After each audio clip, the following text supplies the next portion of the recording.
Nandan, thank you very, very much for joining me on the podcast Tea, Toast and Sports on NDTV. And we are going to talk about the impact of the uh, of the regulation, promotion and regulation of online gaming bill 2025, which really meant the end of the road of the real money gaming apps. The impact that it is having on the sports ecosystem. We did see last week that they have that Dream 11 sponsorship with BCCI came to an end. Tell us a little bit about how it is impacting the other smaller leagues now. Yeah, thank you for having me, Rika.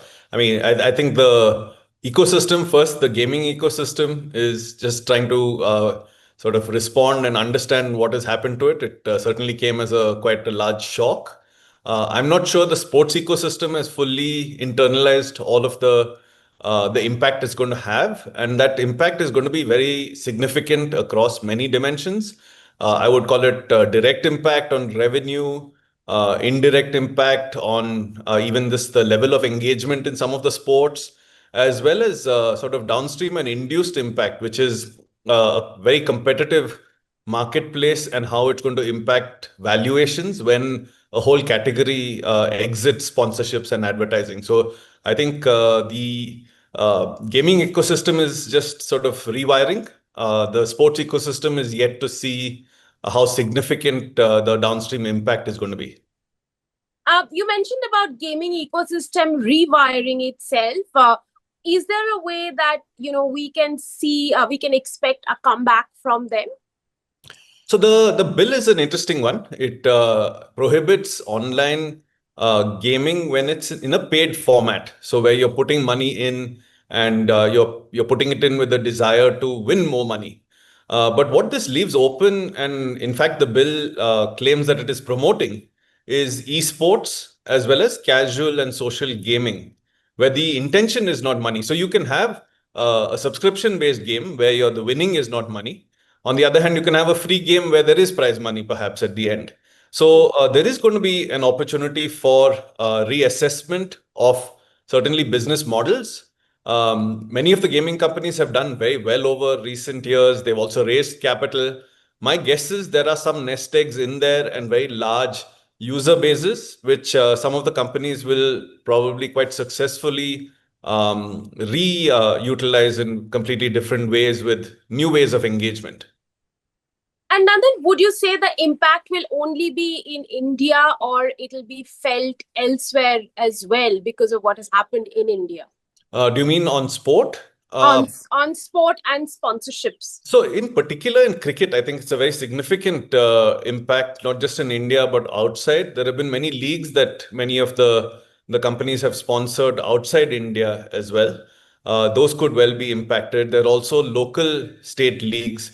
At the end of the day, in cricket, it's a Indian consumer system. So it's Indian spectatorship, Indian consumption. So even when matches happen abroad, it's the Indian viewer that they are targeting. So lots of international cricket, but certainly some leagues in different places, but also very local leagues and not just cricket, other sports leagues Right. are going to face some impact. Yes, actually, that really takes me to the question of how much will these leagues that have grown in Karnataka, Tamil Nadu, Delhi, Maharashtra, they will be impacted by this regulation? Yes, so many of them, and I think there was some challenges even with the TNPL of many of the sponsorships. And just to be clear, these were not necessarily gaming sponsorships. Many of them were what were surrogate advertising for obviously betting websites. So we have some very strange advertising regulations which allow you to advertise a product which has the same name as an illegal product, so long as it's a legitimate product. So what a lot of the offshore betting companies had done is create what they call sports news websites using the identical name to the betting website. Those websites would just carry some news about sport, but they would also heavily advertise the website while using the same brand name. So many of the leagues and many of the teams in these leagues had taken sponsorship from these websites, so the sports news websites. And the bill not only prohibits the offering of these games, but also advertising of these games. So there's going to be very strong crackdown on intermediaries. So whether you're a website operator, whether you're a news channel, you're a broadcaster, you're holding a league and putting logos on the jerseys, everyone gets affected and revenue streams get reduced there. So a lot of these leagues downstream were heavily funded by many of these websites. Interesting that you say this, because a classic case we've seen a few days ago is of 1x bet and 1x bat. Suresh Raina got called up by ED because he was a brand ambassador of 1x bet. And there are many who've got away by endorsing for 1x bat, isn't it? Yeah, no, I think there's all sorts of unique techniques and tactics used to promote. At the end of the day, the last 2 or 3 years, anyone going around in any city of India would have been bombarded with ads. They're on hoardings, they're on buses, they're on bus shelters. So it had reached a point where this was beyond just controlling gaming. It had seeped into the ecosystem and a certain level of normalization, including using government infrastructure and government advertising spots.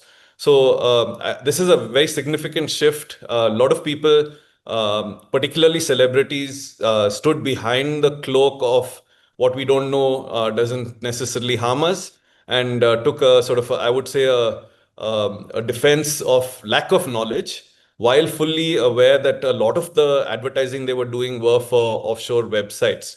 So that was bound to come back to roost at some point, and I think that that time is now. It came very suddenly. It came as a shock to a lot of people, but certainly some aspects of the system needed a correction. The broader question is whether too much of a corrections happened or whether a fair balance has been found. Then let's talk a little bit about the broader question of Indian sport.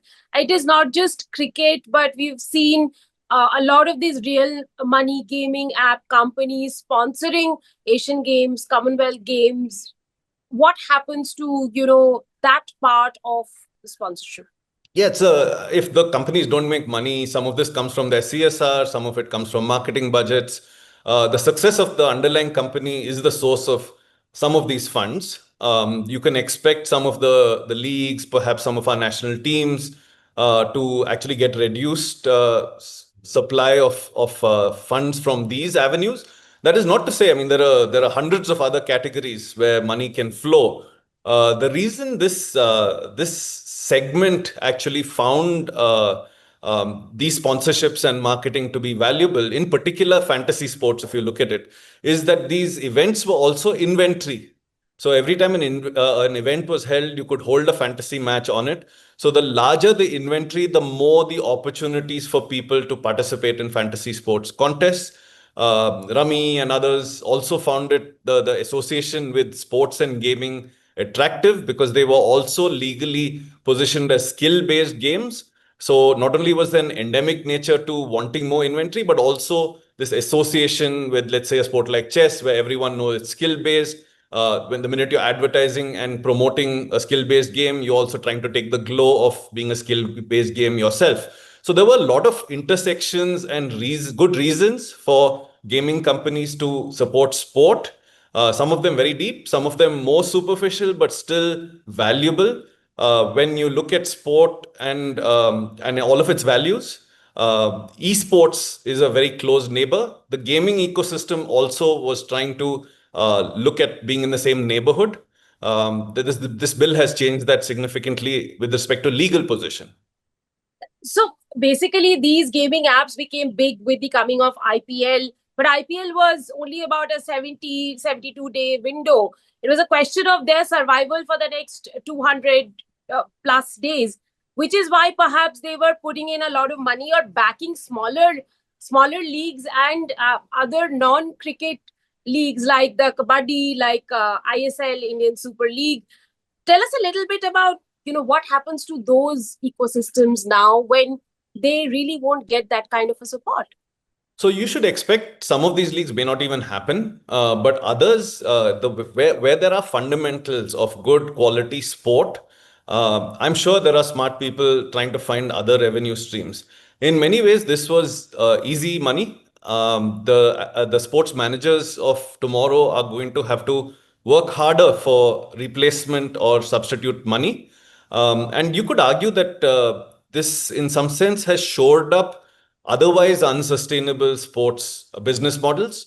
And this will force actually people to go back to fundamentals and to look at genuine revenue streams from other sources. We've been a very sponsorship dependent sports ecosystem. Whatever the tournament, whatever the league, we have not really been able to capture media rights value other than in the IPL. So really trying to figure out how to make media rights work for leagues and tournaments, but also ticketing, merchandising. We've really not looked at a lot of the more fundamental revenue streams in sport, but which need a lot more strategic work, a lot more effort, a lot more thinking. We're still playing at a reasonably superficial level with sponsorships, which is you give me your name and I'll put your logo on my clothes or in the stadium, and that's the end of the deal. But deeper sponsorships, wider revenue stream pools, both need some work. It will take a fair bit of time for correction. But I also believe we have a new breed of sports managers coming through, younger people, educated, both in India and abroad, more creativity, more thought process, and it's going to be less like a hoardings, where to put a logo on a hoarding, and much more about trying to integrate high quality sponsor relations, sponsor interactions, packaging into sports products. So you will possibly see stronger sports products that are left, and perhaps sort of a little bit Darwinian, the ones that were never meant to survive won't survive. Nandan, there was a time that everyone was high on crypto. Crypto came and went. I mean, we saw that the craze die down. Then there was the whole real money gaming app. People were high on it. In a way, I wouldn't say in every way it replaced crypto, but in a way it did. Do you see that this now being replaced by some other phenomenon? Difficult to tell, Rika. So I think the place where we've struggled is how do we manage digital engagement of our very vast population. What we do have a fair bit of is time. What we also have a lot of is cheap data and very little restriction on either of those. So the question is, how do young people, or even not young people, spend their time in the digital world?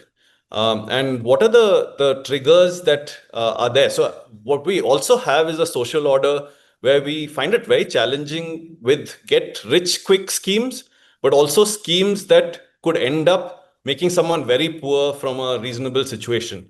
So our social order is highly predetermined on remaining static within your band, and anything that provides these opportunities for a big jump up, or advertises as such, where you put in a little bit of money and you can make crores, but also potentially, and that's the trigger to why the bill came, perhaps, is in that quest, you're also losing money and impacting the social order, even of your family, addiction, debt, and other things like that. So a lot of our population and emerging digital population lives on the edge. It's sort of many daily wage earners, many people on just balancing family budgets.